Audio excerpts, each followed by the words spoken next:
या किसी का जन्मदिन हो, घर में यज्ञ हो, कोई भी शुभ काम हो, अगर गृह प्रवेश करना है तो भी सबसे पहले गणेश जी को बिठाते। तो सबसे प्रथम पूजा उनकी क्यों हुई? ये बहुत ही समझने वाली बात है। देखिए, एक कथा तो सभी जानते हैं, प्रचलित है कि सभी देवी देवताओं के अंदर एक बार होड़ मची कि भाई सबसे पहले पूजा किसकी? इंद्र कहते हैं मेरी पूजा होनी चाहिए, अग्नि देवता कहते मेरी पूजा होनी चाहिए, कार्तिकेय स्वामी कहते मेरी पूजा होनी चाहिए, वरुण देवता कहते मेरी पूजा होनी चाहिए, और सब आपस में अपने आप को बड़ा समझने लगे। कोई निष्कर्ष नहीं निकला। तब सभी देवता गए ब्रह्मा जी के पास, कहा आप हमें समझाइए कि सबसे प्रथम पूजा किसकी होनी चाहिए। ब्रह्मा जी ने कहा कि जहां बैठकर भगवान पशुपतिनाथ, भगवान भोलेनाथ और माता पार्वती जी जहां बैठकर ध्यान कर रहे हैं, साधना कर रहे हैं, वहां से लेकर पूरे विश्व की, पूरी पृथ्वी की प्रदक्षिणा करके जो प्रथम आएगा उसकी प्रथम पूजा होगी।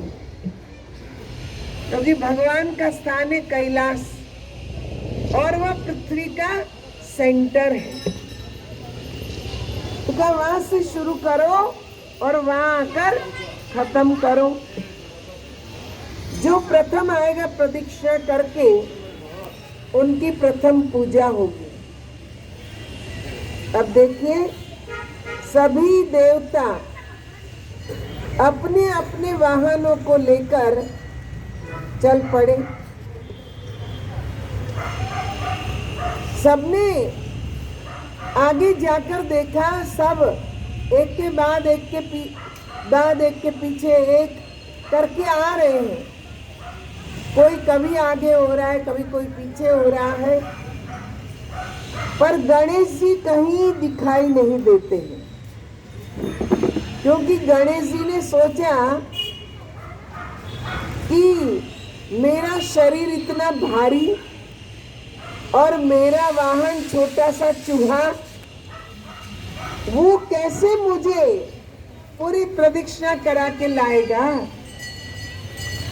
सबके तो अच्छे बड़े बड़े तेज चलने वाले वाहन है, वजन में भी सारे देवता हल्के फुल्के हैं। तो निराश होकर बैठे थे। नारद जी उनके पास आए। नारद जी ने कहा, गणेश जी आप इतने उदास क्यों हैं? गणेश जी ने कहा, क्या करूं, सब तो पृथ्वी की प्रदक्षिणा करने के लिए चल पड़े, पर मैं ये सोच कर बैठ गया कि मैं खुद ही वजन में बहुत भारी हूं और मेरा छोटा सा वाहन चूहा वो कैसे मुझे ले जाएगा, कैसे पृथ्वी की प्रदक्षिणा होगी। इसलिए मैं ये सोच कर बैठ गया। तो देखिए, नारद जी ने कहा, इस संसार में आपके माता पिता आदि गुरु आदि शक्ति है और वो पूरे जगत के माता पिता है। आपके तो वो जन्मदाता है, आपका प्रागट्य उन्होंने किया है और वो पृथ्वी के केंद्र में बैठे हैं। आप उन्हीं का सुमिरन करते करते 5 बार उनकी प्रदक्षिणा कर लो, पूरी पृथ्वी की प्रदक्षिणा हो जाएगी। तो नारद जी ने वैसा ही किया, 5 बार प्रदक्षिणा की और भगवान शंकर माता पार्वती को प्रणाम करके उनके सामने बैठ गए। अब जो पृथ्वी की प्रदक्षिणा के लिए निकले थे देवी देवता, उन्होंने कंफर्म करने के लिए कि गणेश जी प्रदक्षिणा कर रहे हैं कि नहीं, तो जो सामने से लोग आ रहे थे उनसे पूछा कि क्या आपने आगे गणेश जी को जाते हुए देखा? सबने कहा देखा। जिसको भी पूछा उसने कहा देखा। तो सभी देवताओं ने सोचा वो तो हमसे आगे आगे जा रहे, इसलिए तो इनका दर्शन हुआ। सब कह रहे कि हाँ हमने देखा, हमने देखा। जब सारी पृथ्वी की प्रदक्षिणा करके आ गए भगवान शंकर माँ पार्वती के पास, तो गणेश जी वहां उनके सन्मुख बैठे हुए थे और घोषणा हो गई कि गणेश जी सर्वप्रथम आए, इसलिए उनकी सब कार्यों में प्रथम पूजा होगी। अब यहाँ से सोचना शुरू करो। ये तो एक कहानी हो गई, लेकिन ये इतनी बड़ी प्रदक्षिणा जो उन्होंने की, उसका आधार क्या था? तो हमारे संतों ने कहा, रामचरितमानस में तुलसीदास लिखते हैं, महिमा जासु जान गान राऊ, प्रथम पूजियत नाम प्रभाऊ। क्या उन्होंने नाम की महिमा को जाना? किससे जाना? नारद जी से। क्या आपके माता पिता आदि गुरु आदि शक्ति है, इस संसार के रचयिता है, सबके अंदर वो व्यापक है नाम के माध्यम से। तो अगर आप उसका नाम सुमिरन करेंगे, जो नाम आपके अंदर स्थित है, तो आप सर्वप्रथम आ सकते हैं। और वह नाम क्या है? उस नाम को नारद जी के द्वारा गणेश जी ने समझा कि वो नाम क्या है जो अंदर अपने आप चल रहा है। संतों ने कहा कि नाम की ऐसी महिमा है, नाम लेत भव सिंधु सुखाही, करहु विचार सज्जन मन माही। कहा कि नाम लेत भव सिंधु सुखाही, नाम का सुमिरन करने से भव सिंधु सूख जाता है। भव सिंधु क्या है? पहले इस बात को हम समझे।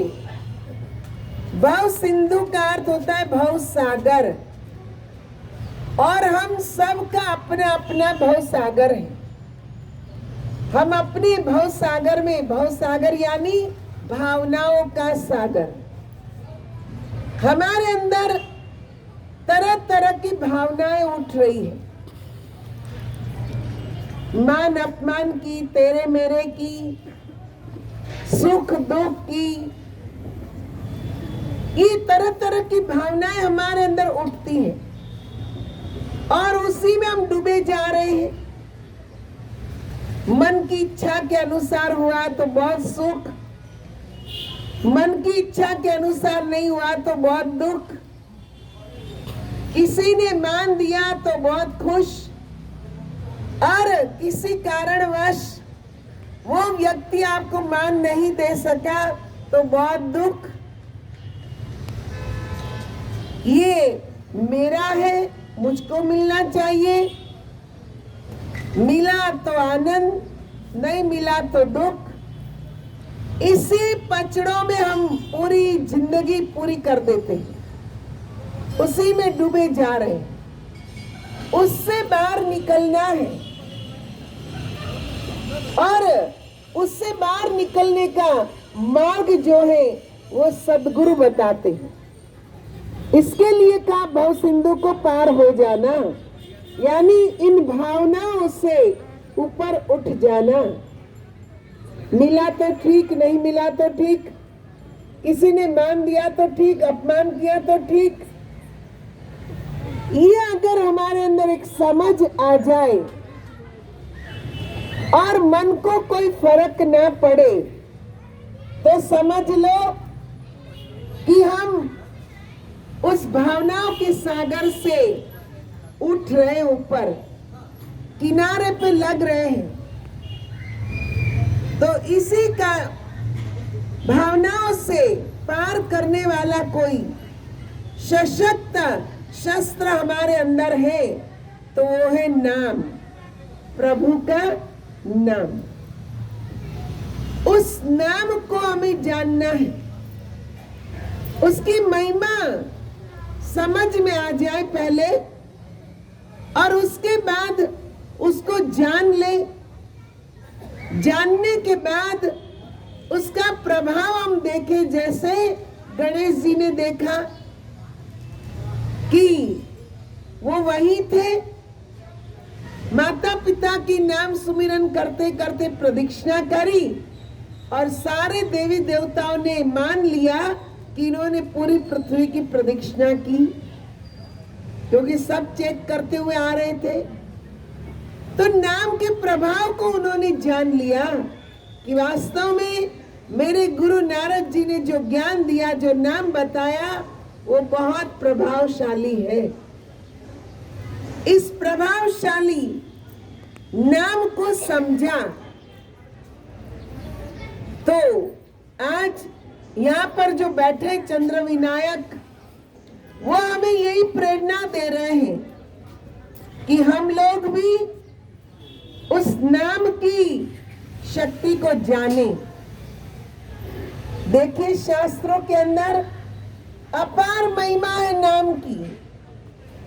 तुलसीदास कहते हैं, कहूं कहाँ लगी नाम बड़ाई, राम न सकहि नाम गुणगाई। का मैं इस नाम की महिमा कहाँ तक गाऊं? स्वयं राम भी इसकी महिमा को नहीं गा सके।